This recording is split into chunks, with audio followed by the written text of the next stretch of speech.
Chapter 426 to 429. Crack crack. On the third battlefield, a fight between ice and crystal can be seen. Most of the battlefront, if not all, seems to have been covered in water, mist, ice, or crystals of various colors. But the flow of the battle seems to have been decided from the very beginning. Despite a strong start, the difference in strength between Yuki Kahayo and the two children, Haku and Guren, became clearly apparent, as both Haku and Guren can be seen gasping for breath and tired, while Kahayo, on the other hand, seems to be perfectly fine. Even the crystallizing abilities of Guren's crystal release were proven fruitless in the face of Kahayo's earthen chains of ice. Anything else you are able to use? Kahayo asked Haku and Guren indifferently. Huff, huff. While taking a deep breath to calm herself, Guren said to Haku, "She is strong, very strong. We cannot allow her to go any further." "Then what should we do?" Haku asked with a bit of hesitation. Guren looked at the kunoichi standing opposite to them, then clenched her fist in determination and said, "We must use curse seal given to us. Only then will we have some hope of stopping her." Haku nodded and instantly used the curse seal implanted into him by Orochimaru. "Damn it! How do I get out of this trap?" Vegeta sighed while killing another snake that came to bite him. A while ago, Vegeta realized that the enemy is probably playing with him. Unfortunately for them, they don't realize that slow poison is ineffective on me, as I can just remove it from my body using blood control. But even if that's the case, just how do I get out of here? There is no end to this smoke. Even my strongest wind release jutsu is not blowing away the smoke. Running fast, body flicker, etc. is not working here. Just what sort of jutsu is this? And because of this cover of smoke, I am unable to find anyone, except for the snakes and trees. I have not seen even a single creature ever since I got here. Damn it. If I had known that this mission would be so troublesome, I would have never come here. On top of a cliff in the distance. Because of their fierce battle, the 5 Akatsuki shinobi, Momochi Zabuza, and the 7 other Otoge Kyonin did not notice the 2 figures standing on a high cliff in the distance. These 2 people are none other than Orochimaru and Kabuto, and they are observing the performance of the 7 children against the 4 members of Akatsuki. Zabuza is not counted because technically he is not yet an Otoge Kyonin, and Orochimaru himself is also not very interested in Zabuza's performance because Zabuza does not have any Kekii Genkai. After observing for a while, Orochimaru asked Kabuto, "Kabuto, have you gained any new information about the identity of the other 3? Kabuto pushed his spectacles on the bridge of his nose, then said, "Yes, Orochimaru-sama, the one whom Kimimaro and Yugo are fighting against is called Kagaya Takashi. Apparently, he is another survivor of the Kagaya clan. This file records all that I could find about him. The one trapped in the smoke world by Hebiheim, and Yukimi is called Chinoike Majida. He seems to have been rescued from the Hell Valley by someone, and is probably the last survivor of the Chinoike clan." Orochimaru shook his head. He knew better than anyone that this fellow named Chinoike Majida is definitely not the last survivor of the Chinoike clan. After all, I think I should pay a visit to Enyahiro and inform him that a clansman of his managed to survive the massacre and has now joined the Akatsuki in trade for something that I might find interesting. Perhaps I can even visit the Colosseum and see if any Kekii Genkai there interests me. Kabuto did not notice Orochimaru's thoughts and continued. As for the kunoichi, her name seems to be Yuki Kahayo, a Nukenin from Kirigakure. She seems to have left Kirigakure 2 years ago in search of her husband, who went missing a few months before that. Who was her husband? Did he also possess ice release Kekii Genkai as she does? Orochimaru asked curiously, because if he does, then it's possible that he is Suijin of Amatsukami. However, Orochimaru had to be disappointed, as Kabuto shook his head. No, he did not have ice release, although he was a pretty strong shinobi. A shinobi with the strength level of an elite jonin. From what I managed to gather, he had mastery over lightning release and water release, but no Kekii Genkai. Orochimaru lost interest immediately, and asked with a bored expression, "So, did she find him?" Kabuto smiled at Orochimaru's lack of interest, and said, "Obviously not. If she had, she wouldn't have joined the Akatsuki. I did some research and tried to track him down, to see if I can find something about him." And, Orochimaru asked, he could feel that Kabuto has managed to find the traces of her missing husband, and it was something important, else Kabuto would have never mentioned this detail to him. Kabuto looked in the direction of Kahayo versus Haku and Guren battle, then said, "His corpse was never found, so there is no conclusive proof that he is dead or not. But it's not hard to assume he is dead because the mission he was performing was the protection of the concubine of the daimyo of the Land of Water. And the thing is, there was once a mission in the black market that asked for her assassination. And here's when things become interesting. That mission was taken by Suijin of Amatsukami and was successfully completed by him." Orochimaru narrowed his eyes. "So she joined Akatsuki in her quest for vengeance on Suijin?" Kabuto shrugged. "I am not entirely sure. I did hear a rumor that she had quit her life as a shinobi 2 years ago and was living in the Land of Waves ever since. She did not pursue Suijin or Amatsukami at that time. But what suddenly changed and what prompted her to join Akatsuki? I don't know. Interesting. She had quit her life as a shinobi, and then suddenly joined Akatsuki?" Orochimaru muttered, then said, "The fact that she did not want to kill children, and did not allow the other Akatsuki members to kill children either, signifies something. Try to find out more about her. There is more to her story, and I want to know what it is. She might just become a useful pawn in dealing with the Akatsuki." Kabuto nodded, then focused back on the battle and said, by the way, Orochimaru-sama, all 7 of them, including Kimimaro, Yugo, Tenzo, Haku, Guren, Hebiheim, and Yukimi seem to be performing quite exceptionally. Orochimaru looked back and said in a hoarse voice, they are still far too immature. Although it may seem that they have been able to hold their own against the 4 members of Akatsuki, in reality, that's not the case at all. This is because neither of the Akatsuki members is truly trying to kill them, and secondly, only with their curse seal active are they able to barely hold off Akatsuki. Rather than saying that they are performing quite well, it would be more accurate to say that the Akatsuki shinobi are playing with them. Even the one of the Chinoite clan hasn't used any of the ability of his Ketsuryugen. The only one performing well enough is Tenzo, who, in his tree-human form, has been able to put some fight against Hashigaki Kisame. Kabuto did not deny Orochimaru's words and said, in a few years, they would become powerhouses who would be able to match up to the likes of elite Jonin or perhaps even Kage-level shinobi. Orochimaru did not deny Kabuto's words, but said with a bit of a distracted tone, maybe, but they are still no match to Kuroto-kun. Kabuto's face was stiff at the mention of Hyuga Kuroto. Although Orochimaru may have never stated it specifically, however, during his years working as Orochimaru's assistant, Kabuto has come to understand that if there is someone in the shinobi world whom Orochimaru truly values and really considers his disciple, then it is none other than Hyuga Kuroto. Others all, including those 7 children, whom Orochimaru took some time to train, are nothing more than disposable pawns. In fact, even Kabuto himself is not that valuable to Orochimaru. Only Hyuga Kuroto is someone Orochimaru actually cares about and tries to keep tabs on him. Sometimes he even goes as far as to clean up the mess Hyuga Kuroto may have left behind, and Kabuto really feels jealous because of this.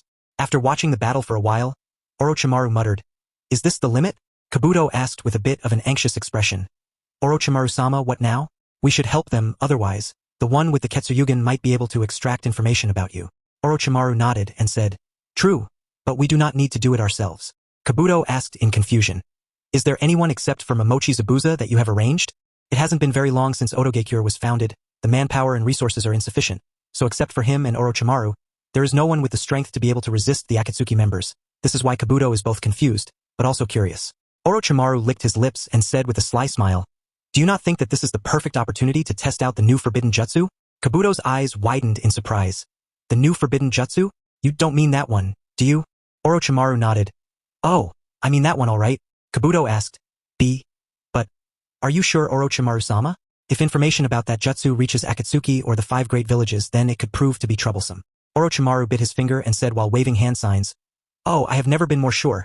This is not only the perfect opportunity to test out the extent of that jutsu's current development, but also give out a message to Akatsuki to not come here recklessly. Capturing or killing me won't be as easy as they presume it to be. Then without waiting any longer, Orochimaru clapped his hand together and shouted, Kuchios? Edo Tensei. Boom, boom, boom. With a bang, 4 coffins with the symbol of Sho, and Sankaze and Yon appeared out of the ground. But instantly the coffins with the symbol Sankaze and Yon sunk back into the earth. Orochimaru frowned looking at the 2 coffins that sunk back. I expected as much for the 4th, but even the 3rd? Is the soul of Sandaime Kazekage sealed somewhere? Then he shook his head without care. Oh, well, it doesn't matter, for now. I'll think about it later. Even Kabuto was surprised but did not say anything. The lids of the coffins with the symbol Sho, and an eye opened and 2 dark figures who regained consciousness walked out of it. Huh? What's going on? The figure in red armor with black hair muttered in confusion. Forbidden jutsu? Looks like this youth has summoned us from the realm of the dead using Edo Tensei. The one wearing blue armor with white hair answered the doubts first and added, he is something else. Tobarama, I told you not to create this jutsu, now look what happens. The one in the red armor shouted at the one in blue armor. Oh, shut up, will you and I-san? But the one in the blue armor was indifferent and did not care about his elder brother's scolding. Instead, he asked Orochimaru, so, why have you summoned us? Orochimaru smirked and said, to deal with a small problem of course. Hashirama asked with a frown, what problem? Well, you see Shodame-sama, Naidame-sama, there are a few people after me, however, I am quite shy and do not want to show myself to them, so I will have you 2 deal with them this way. Konoha takes all the glory, and my problems will be solved. Orochimaru said as he brought out 2 kunai with a red sealing tag tied to them and put them inside the back of the head of the 2. The moment the red sealing tag was inside them, a burst of steam rose from the 2, their body temperature restored, and their faces became livelier. It was as if with every moment, they were looking more alive. There's always fighting, no matter when you live, said Hashirama with a melancholic expression. Orochimaru said, one thing I can assure you of is that these people are not only the enemy of Konohagakure, but the enemy of the entire shinobi world. And as the 2 former Hokage and god of shinobi, I think you will definitely love to protect the peace of this shinobi world along with your dearest village. Isn't that right, Hashirama-sama? Tobarama frowned. What do you mean by the enemy of the entire shinobi world? Orochimaru shook his head and said, I think we can leave the rest of the talks for later. Right now, dealing with the problem comes first. Then Orochimaru waved the hand seal of confrontation. And instantly both Hashirama and Tobirama rushed towards the battlefield at an extremely fast speed. Orochimaru chuckled. Now then, let's see the heroic figures of Shodame Hokage and Naidame Hokage in action. Kabuto pushed his glasses on the bridge of his nose with an extremely exciting look. On the battlefield, Kimimaro, Yugo, Haku, Guren, and Tenzo are lying on the ground tied up. Meanwhile, Zabuza was encased in Kahayo's ice and unable to mold any chakra to fight back. Takashi asked Majida, "Are you sure Zabuza does not know anything?" Majida did not answer. Currently, he was trying to peer inside Tenzo's mind, so he couldn't answer. A few seconds earlier, Majida tried to peer into the mind of Zabuza, but couldn't find anything related to Orochimaru. Helpless, Majida tried with Tenzo since Tenzo is the oldest of the bunch of Otogekure, so he is the one most likely to have the information about Orochimaru, but for some reason, Majida was unable to find anything inside Tenzo's brain too. What's going on? Do they really not know anything about Orochimaru? Or is it the work of some jutsu? Kisame asked. How long is it going to take? Majida did not answer as he tried to probe into the minds of other kids. But the same result. Confused at this turn of events, he said to the other 4 members of Akatsuki. They really don't seem to have any connection with Orochimaru. Kisame asked. Are they connected to Amatsukami? Majida again shook his head. No. These children don't have any connection with Amatsukami either. The 4 frowned, but before any one of them could say anything, Kahayo suddenly looked in the direction of a mist-covered forest and said, Someone is approaching, and they are extremely fast. Majida instantly raised his head and looked in the direction pointed by Kahayo, and said, 2 enemies. Not only are they fast, but they are extremely strong. Juzo was annoyed. Up until now, they haven't found a single trace of Orochimaru, and the troubles they are facing are already too much and this thing has started to get on his nerves. Kisame raised his samahata on his shoulder, and said while looking at the 2 figures, Something is not right with their chakra fluctuations. Majida nodded with a serious expression. As a shinobi with the Ketsuyugen, he is naturally aware of the abnormality Kisame pointed out. As the 2 figures got closer, the 5 members of Akatsuki finally saw the appearance of the 2 clearly. One is wearing the iconic red armor of the Warring States period, has long black hair, and a Konoha forehead protector on his forehead. His very momentum speaks of his experience and his strength. The other person is wearing the iconic blue armor of the Warring States period and has small white hair. Their face seemed to be quiet and devoid of any emotion, but this quietness was giving out an inexplicable palpating aura. Huh? Why do they look a bit familiar? Muttered all 5 of them. If Kakuzu was here, he would have instantly recognized the identity of the 2 at a glance, because one of them was a target he attempted to assassinate. Majida exclaimed, Putting aside their strange chakra, the amount of chakra they have is too much. The one with the red armor's chakra is even higher than Kisame. Without waiting for anyone to respond, Hashirama suddenly came to a halt and clapped his hands together. Would release secret technique. Nativity of a world of trees. Boom boom boom. Accompanied by the terrible vibrations that shook the ground, countless trees emerged out of the ground and rushed towards the 5 members of Akatsuki. With style and that iconic red armor, coupled with his face and that forehead protector. It can't be.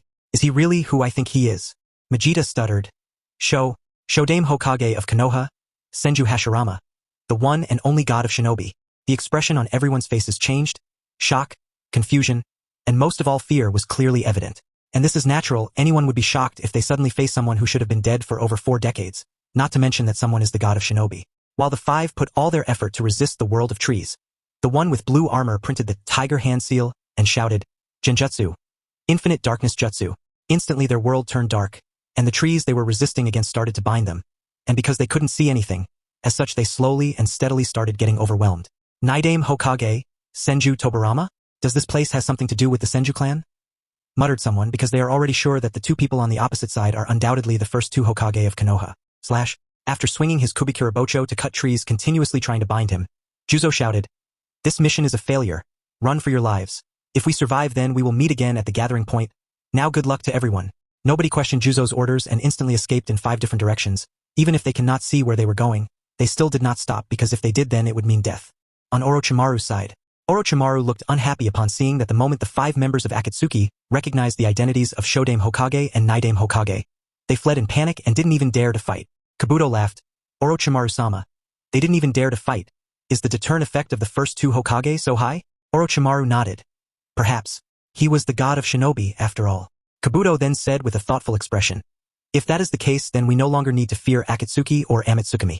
As long as Shodame Hokage is on our side, Akatsuki is no longer a threat to us, and coupled with the fact that Shodame is an Edo Tensei, so he is practically immortal and has infinite chakra, he might even be able to deal with both Yama and Nagato. Orochimaru nodded but then shook his head. The current him is definitely not the opponent of either of the 2. This might be the case in the future when Edo Tensei is developed further and the reincarnated ones are able to display their full potential. But right now, they are not. Orochimaru is very clear about this. The fact that the 5 Akatsuki members managed to escape alone shows this, because if the 2 Hokage were at full strength, then the 5 of them wouldn't have been able to escape with style, and flying Raijin Jutsu would have put them out of their misery. Kabuto said, "In that case, we must develop Edo Tensei further to restore the strength of Shodame Hokage to his full potential." Orochimaru nodded. They have already improved Edo Tensei left by Naidame Hokage quite a lot. Additionally, the strength and quality of the sacrifices used must also be improved. Kabuto nodded and said, "All right, I will find the right sacrifices."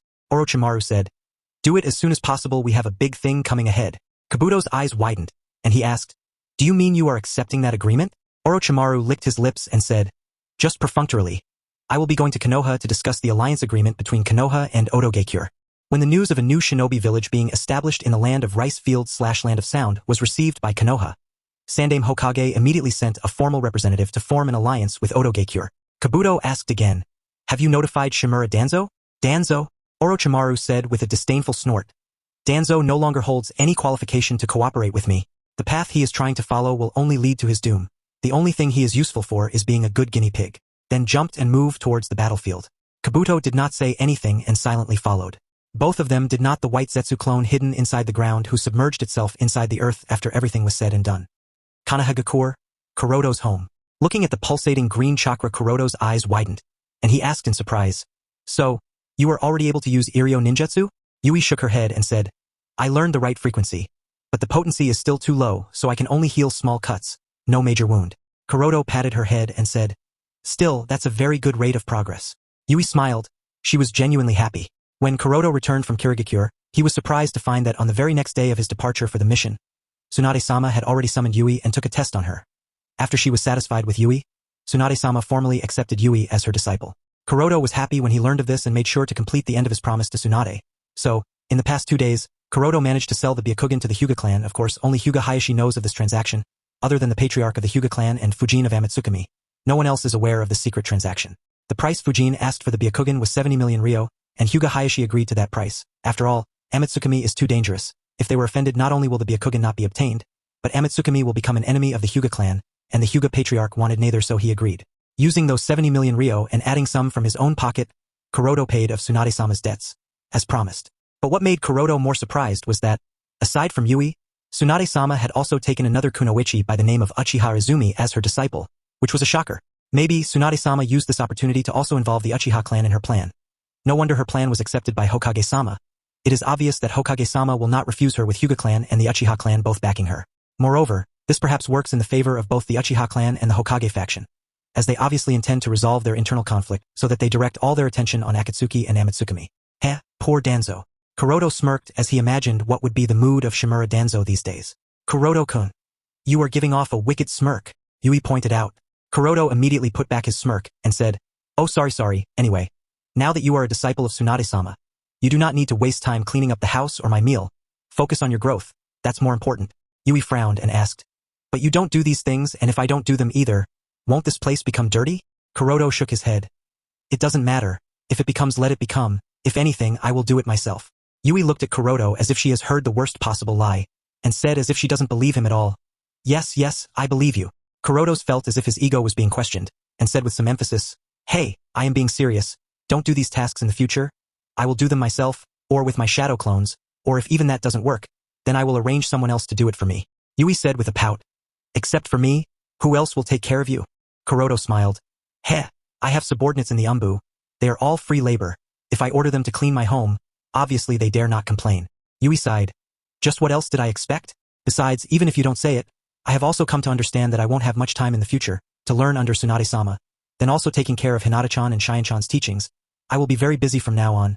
I just hope that there is some time I can spend with you."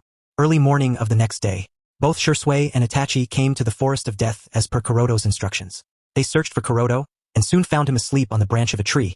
Shursui looked at Kuroto's sleeping posture, and suddenly had an idea. Shursui motioned Itachi to not make any sound as he drew out a calligraphy brush from his pocket. Itachi wanted to speak to Shursui that this is not a very good idea, but seeing Shursui's look, Itachi chose to remain silent.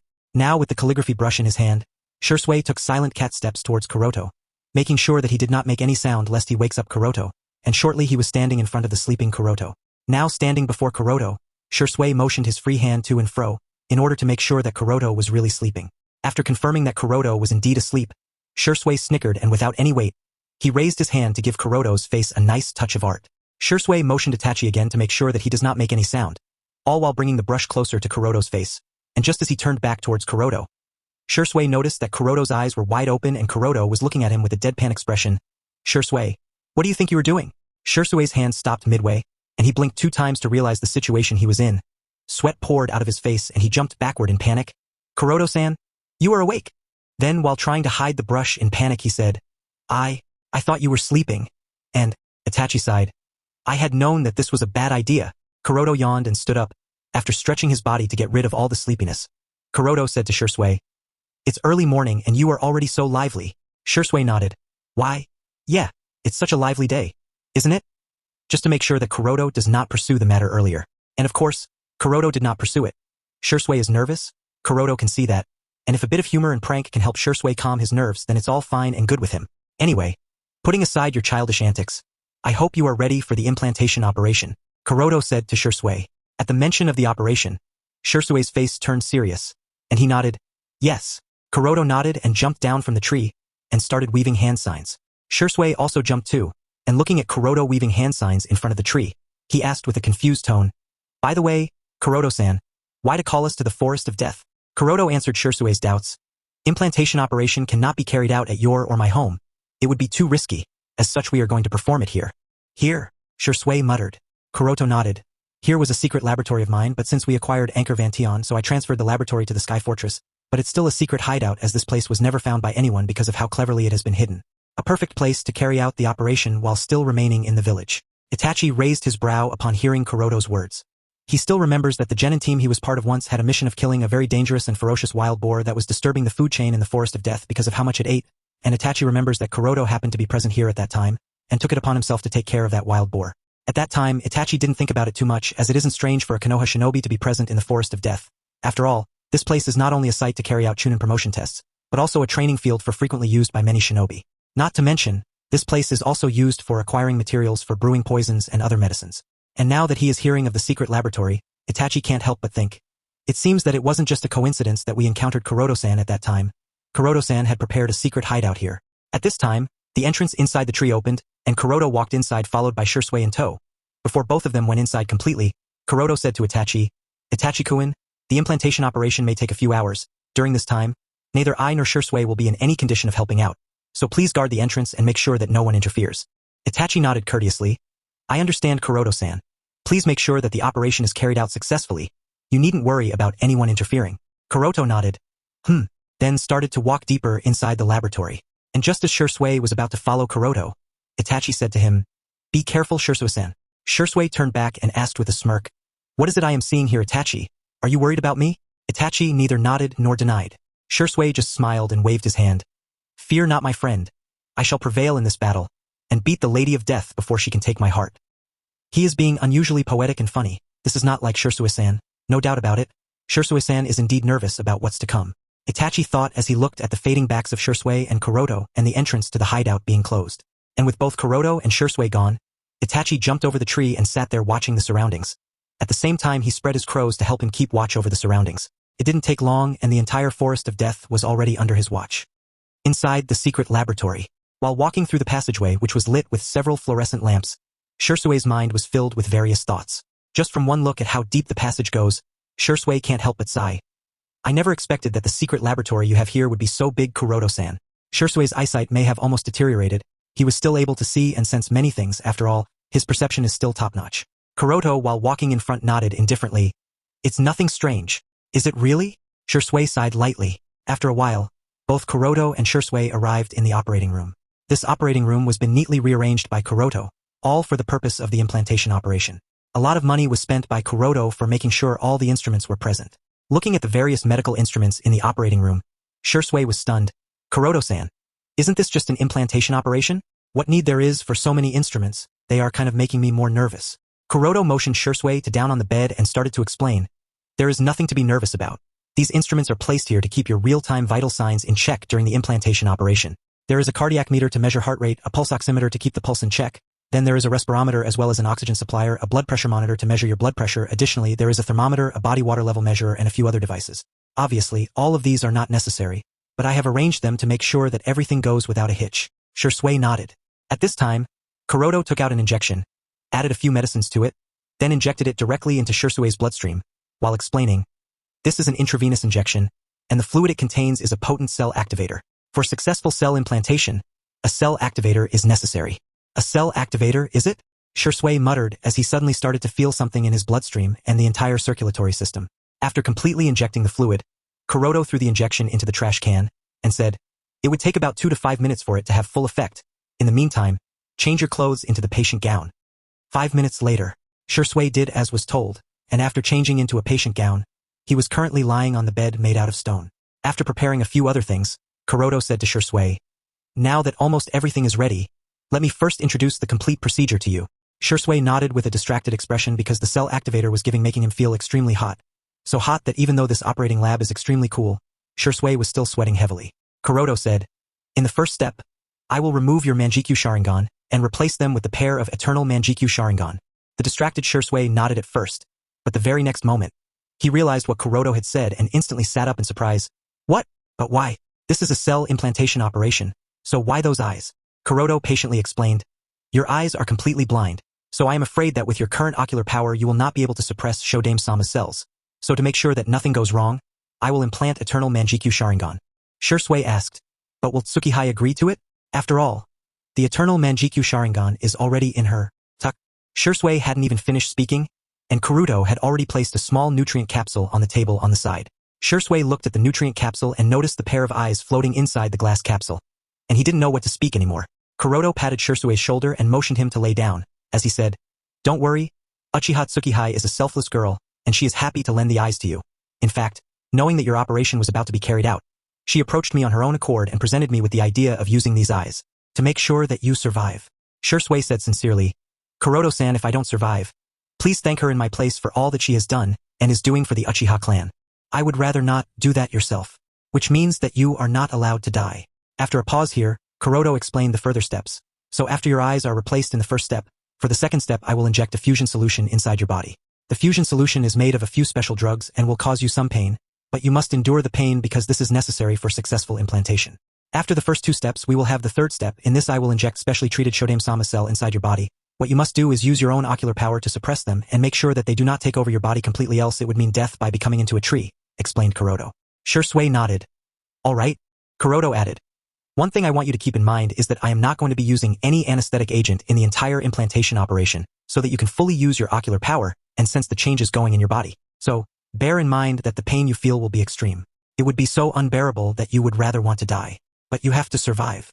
Shursui nodded, understanding what Kuroto was implying here. Shinobi are trained to endure pain.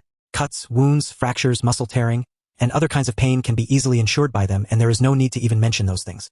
So, the fact that Kuroto mentioned it and emphasized the term extreme pain must mean that the pain will be higher than what he as a trained shinobi can endure, but he must endure, and not only he must endure, he must prevail over it.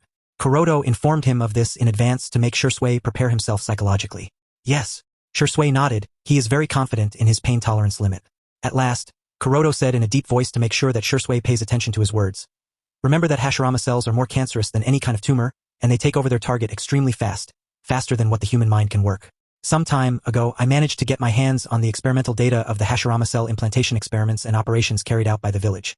All records point out that no matter how strong-willed of a person the subject was, in the face of Hashirama cells, she couldn't endure. Dementia, hypersalivation, hyperhidrosis, temporary failure of the sensory nerves, urinary incontinence due to losing control over the bladder, and feces incontinence due to loss of control over bowel movements are some of the things that you will experience aside from pain. There is also a possibility that you will turn into half-human, half-tree-like creature if you don't pay attention. So be careful." Shursui heard Kuroto's words and asked with a dazed expression, Is that why you instructed me to not intake water or food for the past 2 days?" Kuroto nodded. "Yes, so anyway, what I am implying is that be careful.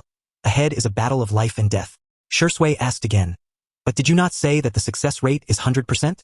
Kuroto nodded. "It is, as long as you are able to preserve. If you, yourself, are unable to preserve and give in, then there is nothing I can do about it." Shursui was silent, and after taking a deep breath, he nodded. "All right, I have too much to protect. I would never be able to forgive myself if I were to die on an operation table. So death is not even an option here." After understanding Kuroto's words, Shursui let go of all the fear, nervousness, and anxiety, and his expression returned to calm and collected as if he was present on a battlefield. Kuroto took a look at Shursui quietly lying on the operation table, and without waiting anymore, he started with the implantation operation. Kuroto's intention of replacing Shursui's eyes while carrying out the implantation operation is not just to increase the success rate of the operation, but it is also to improve the ocular power of the Eternal Manjikyu Sharingan with the help of the Yang chakra present in the Hashirama cells in an attempt to evolve the Eternal Manjikyu Sharingan into the Rinnegan.